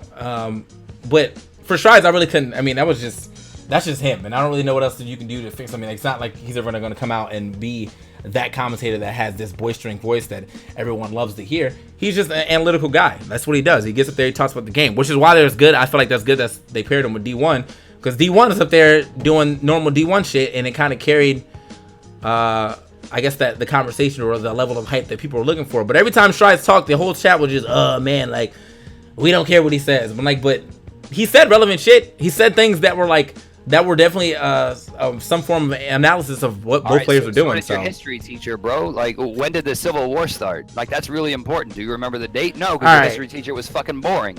I mean, well, actually, I do remember the date. It was 6. I don't remember. You're a fucking. I don't remember the date. Like, you get the idea. Like, when you have a commentator, they're supposed to be a teacher at the same time, but the cool teacher that makes you actually want to learn shit. Right? Okay. When you put up a knowledgeable person who doesn't have any personality, you zone out. You turn out immediately. It's not relevant. That's true. That's why I had such problems early on with Smash commentary, because half of them were trying to be these over analytical jerk offs. That was, I'm super right. It's this exact percent on this exact frame, and you have to hit them with Fox up smash at this angle. But if they DI at exactly 31 degrees, like, shut the fuck up, dude. Like, we know, right? Like, we all know, and if we don't know, we don't care, right? But then you had Scar, who was literally just yelling. Right. Right, it was awful. Right. It wasn't until Scar took all of his knowledge into the game and mixed it into this cool, hype, kind of, I'm going to use the word electrifying, I'm sorry, electrifying style of commentary that made it interesting to listen to him. He actually learned to become a commentator, because commentating is not just putting a fucking microphone in your head and saying, well, this is Meta Knight versus Greninja, and if Meta Knight gets an up B when they're at the top of the stage, he wins. Like, who cares? What the fuck was that? I'm sorry. So all right, so if you were the commentary coordinator, and of all the commentators that were there, who would you have had done top 8 with D1? Because I know you're Who was there? I don't know who was there. Strides, D1, Bam, Ninja Link, I think Z-Fly and G-Pick. Z-Fly, I don't know if he counts as a commentary because he did MC, but G-Pick was there. Z-Fly was the MC, right? Right. Oh, wow. Here we go. No, you know what? Let's keep. Let's just keep going, man. We're good. Oh, we already laid into him, Let me man. tell you, I like Bam. I think Bam's okay. I think Okay. he has a long way to go. I think his conversation's a little weak, and his hype tends to either over or under enunciate what's going on the stage. But I think for the most part, he's suited to a top 8 like Greninja. But I wouldn't put him on there because I don't like when commentators with a sponsor commentate the sponsored event. Okay. I don't like that the 2GGs get the 2GG event. I don't like when VGBC gets the VGBC event. I think it's a little seedy. I think it's a little underhanded. But even so, I think Bam would have been more suited. But who else was there? Wait a minute. So, all right. No, I wasn't there. All right. And neither was EE, which I feel like it would have been D1 EE free if he was there. But, so all right. So with that being said, you said you don't like when VG commentators do VG events. I don't think commentators should be sponsored by anyone that does events. Plain and simple. Well, I don't think we're even considered part of the sponsorship anymore. I think honestly because there's VG in front of all of our names, including EE, but because he has an actual sponsor, they put his sponsor. But it's me, Coney, and EE, but they don't call it a sponsorship anymore. They call it a team. Like right, we're part of the you can team. Call it whatever you want, but when VG Bootcamp goes to a tournament and says like, okay, we're gonna use our commentators for top 8. Okay. Right. If you want our services, that gets way too political for me. Okay, I can see that. That's less on merit, and that's more on where you signed your name. I can see that. I'm not a fan of that. Okay. I think that's really underhanded. But what if so what if we go to the Midwest, right? And it's like me, EE. Wait, who's going to the Midwest? Me, EE. Let's say like me, EE, Coney. We all went to Frostbite. Are you gonna put the Midwest commentators over us just because we have our name attached to VG? I mean, if VG's doing the event, like, I would imagine so.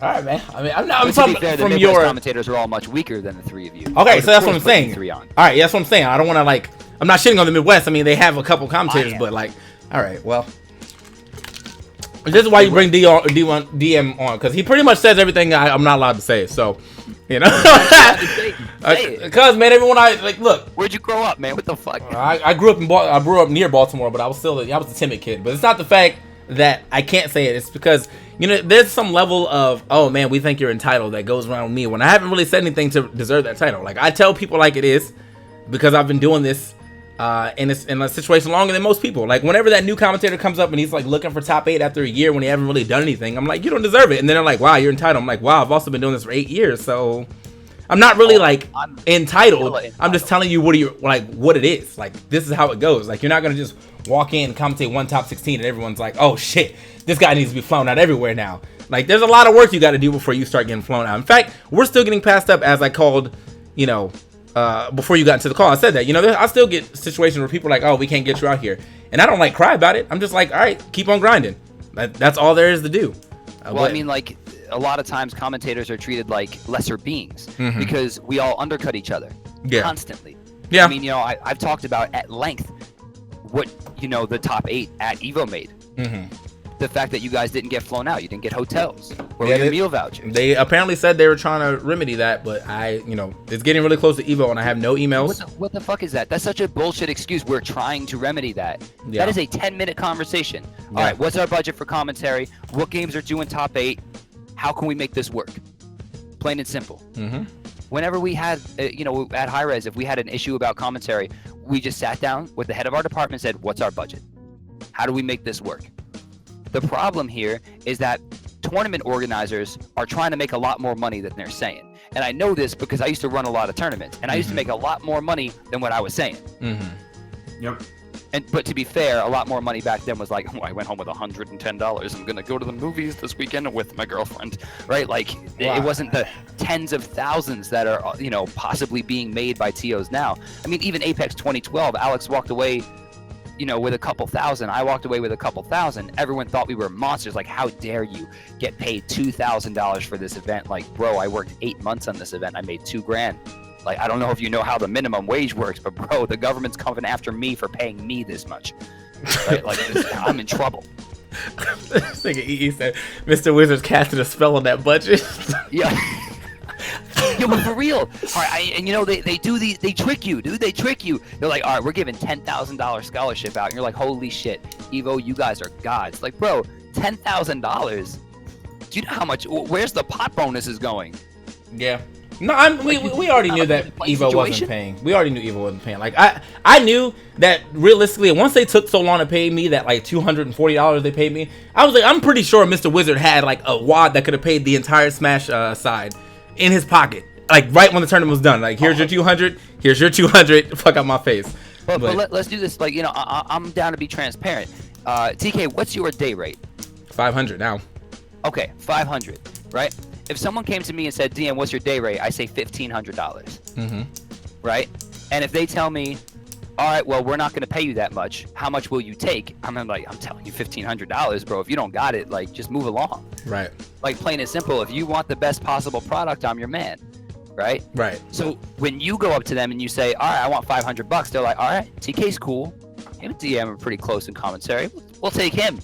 So now that doesn't hurt me because I'm gonna stay home and stream that day, and I'm gonna make more money anyway. I don't give a fuck, right? Right. But like, you're going there, you just lost $1,000 because I undercut you with my normal pricing. Right, exactly. Because your normal pricing is so far below mine, because that's what you're accustomed to being paid. Right. That you could be paying. You could easily make what I make. You should tell. I mean, maybe not from these, frostbite tournaments. But when Evo hits you up, you say $1,500 a day. Mm-hmm. And if they tell you no, you're like, all right, man, move along. And then you tell every other commentator, tell them $1,500 a day. Dog, because we tried that. Eventually, when eventually when someone takes it for not $1,500 a day, they're scabbing the picket line. Okay. You cut them out. Mm-hmm. Don't let them kill the industry because they're going to try to make enough money so they could eat McDonald's 7 more times that year. Get the fuck out of here with your Big Macs. This needs to be a transparent conversation. People always talk about players' unions, commentary unions, but no one will talk about how much money they make. $1,500 a day is my minimum. Depending. If you're a friend, like if I know you personally and you're running a tournament, fuck, I might do it for free. Right? Just because, but I'll tell them I'm not doing a top 8 for free. Like, I'm not going to do it. It's hurting other commentators. You want me to do pools? I'll come by. You're a friend that I've known for years, and you're running like a local event, I'll come by. I'm have a good time. But if you're running a major event for which the stream is going to profit, for which the tournament is going to profit, my rate is $1,500 a day, or you can find somebody else. Look, man. I see Pierce in the chat saying we didn't try it, but I think we didn't try it hard enough. We definitely have like a soft try of all of the like normal top. These guys have done a lot of top 8 commentators like are in a group, and we're like, all right, whenever a tournament or a company hits us up, we all give them the same price, and then and then we'll like union around that. But someone always fucking breaks it. Like someone always breaks it, and then I'm like, all right, well I guess that's the. But what if they end up being the go-to because they're that cheap? Like I understand what you mean by like, oh man, like we're supposed to be that good that people should be ashamed of not having us at the event. But people are so in the Smash community, I'm just keep it down to Smash Meter. But the TOs in Smash Meter are so okay with like having a mediocre commentators because they still don't believe in the value of it. Just to save a little money, just put a little extra in their pocket. That is. That's VG Bootcamp's fault. Okay, and why is that? VG, think about like, do you think the Super Bowl goes to NBC and like, guys, please, you gotta broadcast our tournament, our Super Bowl. You have to do it. Like the NFL needs you, and like fuck no. NBC says this is how much we're willing to pay to broadcast this event. This is how much we're going to buy the license for. Because at the end of the day, yes, the tournament gets recognition from the stream, but almost any stream could do that. I mean, with D1, most likely, no matter what, they're going to get front page of Twitch, or they're going to go in that fucking email. They'll be somewhere. It will be relevantly advertised. VG doesn't need to be there. Mm-hmm. But VG and, a lot of these other guys are going and saying, all right, listen, you got to pay the commentators. You got to pay the staff. You got to pay us. We get to make money on this. We'll run your advertisements, but then that's it. Right? We have full control. Like, yeah, we'll make you some interstitials. But the thing is it's VG Bootcamp's stream. It's VG Bootcamp's YouTube. They're the ones that are making the money off of it. Mm-hmm. They're the ones that are getting the recognition. Do you have a stream for, like 2GG, for instance? They run their own shit with their own stream, so they can have their own commentators. They can pay their rate. Mm-hmm. But when you fly VG Bootcamp out and you say, all right, we'll give you, X amount of thousands of dollars to do this, plus you get all the royalties to the YouTube. That's just double dipping. Mm-hmm. Why did that tournament also need to pay the commentators? Why isn't VG doing that? How many DCMAs you could throw down right now just by having your voice on VG Bootcamp's videos? You could just copyright every single one of those things. Do they have expressed written consent from you to use your likeness and your voice? Hell no, they don't. It's all backwards. Mm-hmm. I'm not trying to say VG Bootcamp are evil or anything, because let's be real, this is how everything works. Jaxel, Team Spooky, they do it in the FGC. There are people that do it in shooters. VG Bootcamp is, I just think, the most relevant example to the community we're talking to currently. Right. Like, straight up, we're getting bamboozled.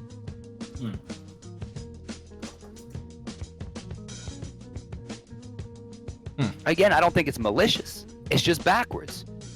Commentators are literally not only working against themselves, but they have no one in their corner. That's true. That is very true. About the no corner thing. Huh. I mean, I'm still VG, man. I gotta. No. Again, I think they're great guys. I think the content they produce is wonderful. They could be a little bit hard-headed sometimes, but for the most part, I think they provide a really important service to the Smash community. But I think that they're also getting more than what they're worth right now. Mm-hmm. I will say too.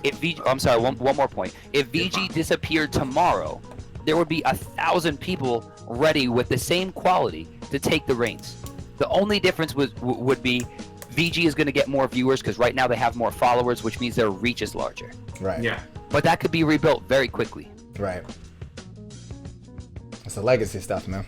They were one of the first streams and still one of the other ones still doing stuff. I mean, you saw what happened to one of the other first streams in Clash tournaments. Like, I think I actually have more followers than him now. So if you want to talk about people who are definitely out for themselves only, Clash tournaments would be the way to go. Oh yeah, we discovered that very long ago. This is why I don't really associate with Chibo by any means. Also, Chibo's trying to be a little fire starter at I think Apex 2015 over something that Yink told me to say. And he was like, wow, I can't believe that you said this is the last Brawl tournament. You're like, wow, you're just like shitting on the Brawl community. And he was in the fucking venue. Like, he tweeted at me. I could see him in the audience. I was like, what are you doing? Like, so I went over there and told him. I was like, I didn't say that for me. Like, Yink told me to say, congratulations to the last Brawl tournament winner. Because it was pretty much the last big Brawl tournament. Like, I mean, there's been some others, but not to the level of I don't talk to anyone who tried to convince me that round robin pools were better than bracket pools. That's why I don't talk to D1. Damn.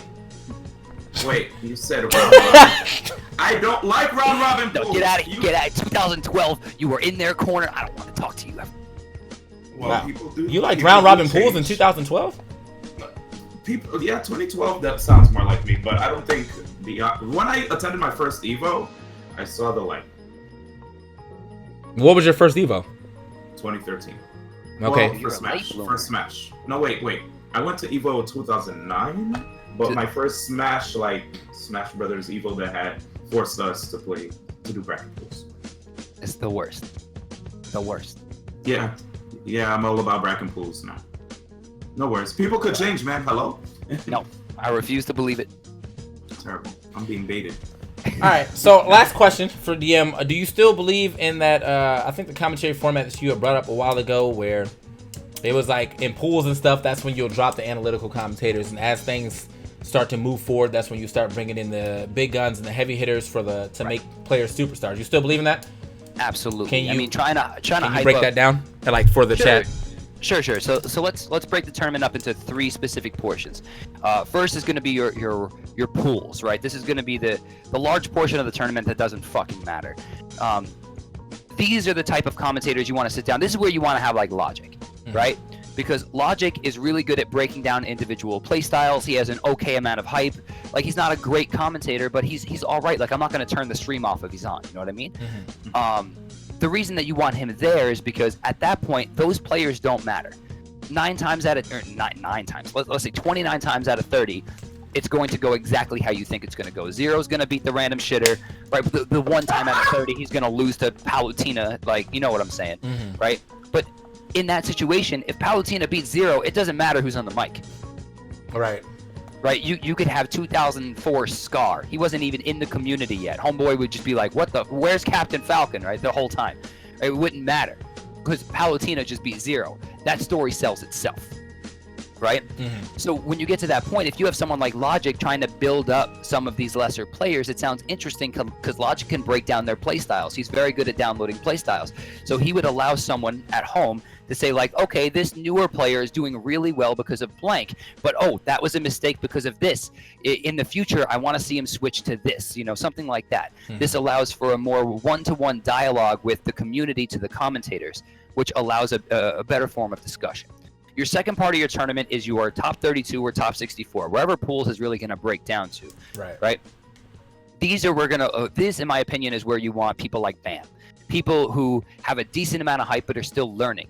That way, when you get that sleeper hit right in the top 64 where Salem gets knocked down early and he has to fight Mars, right, for like 15,000th place or whatever it is, right? This kind of commentator can lend well to the story that we've seen before, right? We can talk about, you know, the matchup. He could talk about the, you know, whatever's on the screen, and he can make it exciting. But he, in my opinion, doesn't have the same level of authority to sell that story outside of a top 32 scenario. When you go down to top 8, this is where you want your heavy hitters to mostly be, because these are the people that are truly adding value to the games. A lot of times in the top 32 or top 64, you have people, or you have games that really aren't going to tell a massive story. I mean, we've seen Zero or Nairo or, you know, whomever else lose in these brackets, you know, early on. They get 17th, 25th place, what have you. But even if these videos wind up on YouTube, people don't flock to them unless it's like an absolutely insane event. And again, that story sells itself. In the top 8, you have a lot of familiar faces. This is where you're going to have your Zeros, your Nairos, your Allies, your Mr. R, right? The people who have not only shown us the top level of the game, but who are consistently there. You have to take a commentator who not only knows the player histories, who knows the matchups, who knows how the game is going to function front to back, but you need to have enough level of hype to sell the same fucking game we've seen 60 times. How many times have we seen Zero versus Mr. R, Nairo versus Ally? We've seen it over and over and over again. How do we make that exciting? By putting someone in front of the game who's 1, a fan, 2, knows the game front to back, and 3, has the ability to be entertaining enough to sell it for the umpteenth time. Put it on YouTube and get 30,000 views overnight, because if you can't do that, there's no point of you being there. You have to have the tournament broken up in these ways. It also allows the lesser commentators to build themselves up and work towards that goal. Putting people too far up too early not only limits their ability to grow, but absolutely guarantees that no one's going to watch those videos later. Yeah. I've been preaching that ever since I saw that first video you did for it, because it made a lot more sense than, you know, oh man, I think all commentary should have 1 hype person and 1 analysis person. I was like, that doesn't sound, that never sounded right to me for a top 8 in general, because I feel like This should be too much going on for you to want to analyze that much. You know, like you're not gonna. I don't want like a Ninja Link or on my top 8 just talking about frame data the entire time, because again, you know, the superstar thing was what we're trying to make of the players, and you're not gonna get that out of someone being like, oh man, yeah, man, the reason why that hits because he knew that he had 1 frame of extra recovery or something like that. You know, like I don't want to hear that. So and if that does come up, I want to hear it from someone who can sell me it. Right. I want the history teacher that's going to guarantee I understand, you know, why women can vote. I want to know about that area of history because I think you can sell it to me. It's an important part of our history, and I want someone who gives a shit about it to tell me it. Mm-hmm. Do you want to hear about that was a 1 frame difference. I want to hear it from your fucking soul. And if you can't sell it to me, you don't belong on the mic. True. Civil rights ass. Also, shout out to Nestle Pure Life. You guys are out there. I know TK is looking for a sponsor. Wow, chill. You know what, man? Honestly, about this water talk, people are trying to say Dasani is actually worse than Nestle Pure Life. I don't know where you got that from. I don't know where you got that from. Nestle Pure Life is for free the worst water. Like, what do you say? At worst, at worst, and I would definitely take Dasani first. Free. I mean, like, I never got that. I never understood that. Like, nah, man. Every time I'm like, yo, who brought me this Pure Life? Someone always tweets back, but what about, at least it's not Dasani. I was like, I will for free take Dasani right now in place of this Pure Life. Like, commentators think they're gonna get paid. Like, bro, you can't even get actual drinks. That's what I knew. That's what I was gonna say one thing though. I'm very happy that you mentioned that people have to actually put it in the research when it comes to the game, because there are a lot of times where cats, just because they have an adoration for the game, that they feel like, oh, you know, I could just get on there and try to be that guy that just says a bunch of funny jokes and hopefully it'll catch on. You know, you actually have to understand what you're talking about and constantly do research when it comes to the game, because the game's always evolving. Whatever knowledge you had like 3 months ago, it's not going to be relevant. Smash 4 is the hardest game in esports to cast. Straight up. Hardest game. It's actually really difficult. Like, I don't think there's anything even close. I have a lot of times people hit me up on my Snapchat that are the Melee fans. They wonder like what possesses me to actually like go out there and want to commentate Smash 4 as much as I do. And it's because I'm a fan of the game. I actually love the game and the players, and I want to see these guys grow. It kind of hurts to see the fact that they were so invested in Brawl and then they just got moved on over to another game where no one really talked about their legacy, you know, in the previous titles. And I felt like it was up to me and all the other guys too that are invested in trying to raise the level of commentary, to try to make these guys, like TK said, like superstars, right? And it makes me very happy to see people like Nairo and a whole bunch of other greats in Smash 4, Zero, etc., getting props for being so good at the game, you know? Brawl was a hard game to play, man. Maybe not the mechanical nonsense that, you know, Melee or Tekken or StarCraft is, but it required a ridiculous amount of knowledge.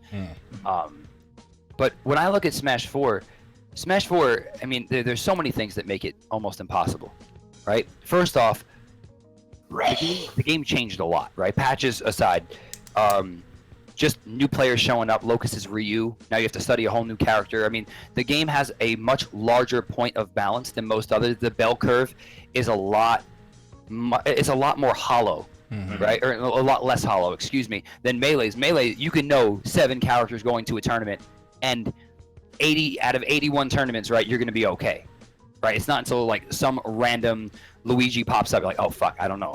Does Luigi be Sheik? Like, no, it doesn't. I won't lie to you. I won't lie to you. Commentating Melee is actually way easier because I've been in the scene for so much longer. Exactly. And there are a lot more guaranteed setups. Exactly. So that's the big thing. Yeah. Also, I mean, you don't have that huge spread of matchups that you're gonna have in far as Smash 4 goes. I mean, you really do have like, it's mostly like 4 matchups that you're gonna see, and then out of those 4 matches, you may see another 4 that are like less common, but still common enough for you to know. In Smash 4, like, anything fucking happened. And people are picking up all these random ass secondaries, and you're like, oh shit, like, when did he start playing Shulk? Like, now I gotta learn this. So, like, yeah, I know. If I see one more of those stupid infographics from the Shulk main too, like, get a life. No, but like, you go to Melee, right? if Fox does X, most likely you'll see Y, right? And if Y comes out, you know that it's going to be a combo for X amount, and you can then commentate the combo, which usually takes a long time and then resets back to neutral. In Brawl, you had nothing but neutral. The whole time was footsies. You got 1, maybe 2 hits off in a combo, and then it was back to neutral. So you really weren't discussing like, okay, this is going to be a massive combo, or will this kill, etc., etc. It was just, okay, we can continue talking about the game while these hits are going off, explaining the difference in the matchup or the spacing. But in Smash 4, any one fucking random hit can kill you, but, you know, half the time it won't.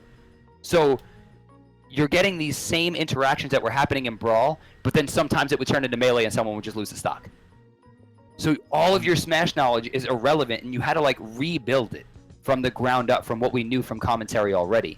And because of the way that the neutral happens in Smash 4, your commentary has to reset like completely over and over, especially considering Rage is in the game. Because in Brawl, if you were Meta Knight at 100% and they came down with a fresh stock, all your moves are stale, you were fucked on kill moves, right? And you were about to die, which means you would just talk about that. But in Smash 4, it's like, okay, Meta Knight's at 0%. But if Homeboy gets hit by an up air, like, that could be the stock. Yeah, you have to factor in Rage, you have to factor in stale moves, and it's crazy, man. It's just absolutely crazy. I saw someone in the Smash Brothers Reddit not too long ago saying, like, you know, I'm so sick of Smash 4 players saying, oh, this might kill, will it kill? Like, how do you not know this? It's because, like, bro, it's not a fact. That is, there are no facts in Smash 4. That's what makes the game nutty. That is one of my favorite things about commentary, though, man. That's gonna be it to. Oh, he's living, yeah. Like that's my favorite. Like, oh, that's gonna be it. Wow, he's still living. That's crazy. Like, I hit every fucking time. You're like, yeah. Well, I mean, I can't blame him. Yeah. Again, like you got hit with an up smash and your opponent's past 100. Like, it really is. Like, is he living or is he not living? That shit's killing me. It's just all dice rolls. The game's nutty. Yeah, but I mean, it's on the funner side. I do like seeing shit kill earlier than expected, but I also do not like being wrong. Like, especially on like Battlefield when you're like, damn, that dude is flying, he's gotta die here, and then you're like, oh, there's a double jump. I guess he's not dead. That's why I try not to use absolutes as much, just in the off chance that I am wrong. You know. Yeah. See, but I think that's a fun part of storytelling. It's something that I used to do in my commentary, especially when I did something with Smash, right? You would say like, this is a guarantee, right? And then you could then sell that story. If it is guaranteed and he dies, you can then talk about the moves. Like, this is an option select. You could talk about the moves, you could talk about the rage, or, you know, the angle at which he was taken, or the or the high platforms, the low ceilings, things like that. Excuse me. Or if it doesn't, it's like, okay, well, he's living, you know, it must have been this reason, it must have been this reason, and it gives the chat a chance to say, like, oh, it could have been the rage, or oh, it could have been the fact that he DI'd differently, or maybe he started the up B like 2 frames too late. Like, there's a way to sell that story. There's a way to sell that narrative. And then if it happens again later, you get to refer back to that commentary and give yourself a position of power. Because now everyone at home's like, oh shit, that's right, this did happen before. Oh, that's right, last time it killed, this time it didn't, but it looked exactly the same. What are the differences? You get to help lead that story, and I think that is the most interesting part of commentary. That's like respect. Man said Ganon with the optimal dare edge guard. The disrespect. Oh, good times. I'm so mad. I'm gonna have to actually cut out, guys. No, that's cool. I'm at the end anyway, man. We've been talking. Okay, this is a lot longer than I actually have ever done. I'm hungry. You have a dinner? Oh, that's right. You about to go on a date? Like. Oh, you got a date? No. Calm down. I don't have time. Who's that guy you're living with? Frodan's the homie. Good shit. Where you guys going? Wait, no, we're not going to dinner. What the heck? Always low key. My fault. My bad, dog. I didn't mean to put you on blast like that. Enjoy your date, man. Anyway. Said it again. This guy's wild. Yeah, it was actually really long. I usually want to do this for like an hour, and then I talked to the chat for an hour and 30, or not an hour and 30, for another 30 minutes. But this is actually already hitting 2 hours, so I have to cut this video up into, or at least timestamp it at the right spots. But thank you guys for your excellent insight on all the topics. Pretty much, we've ended up covering all 3 of them again. And if I ever have a reason to try up for another one, because I try to do these after every tournament, after some issue is brought up. So this issue that was brought up this time around was the commentary and analytical commentators being too boring, which is unfortunate for them because, I mean, I do believe you can be analytical and interesting, but like from what we have, we don't have that. Like we don't really have a lot of people who are Last analytical point, and also good at That's being. John's. What? Well, you know, they're really analytical, but they're just not good in the mic. That's like saying, like, yeah, dude, this guy's great in friendlies, but he's not good at tournaments. Like, it's the same situation. Get better or get out.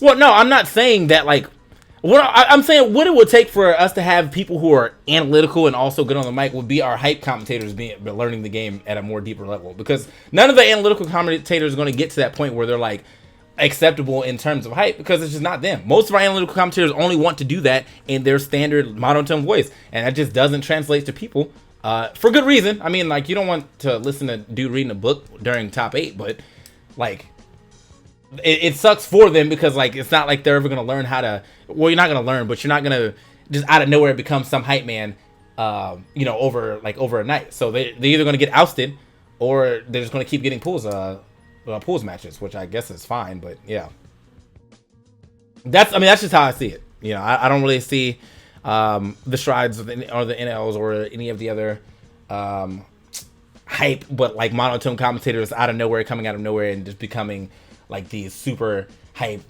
and like Listen, if Haku and Gunblade can be considered a good team at a tournament after what I saw during the Brawl days, anybody can work their way onto the mic. All right, Ooh. like I went to a tournament. It was like my first one in a long time to a Qatar, and I'm like, who are the killer teams here? Because me and Ether were gonna enter, and this guy's like, yo, Haku and Gunblade entered. I'm like, that's a good team.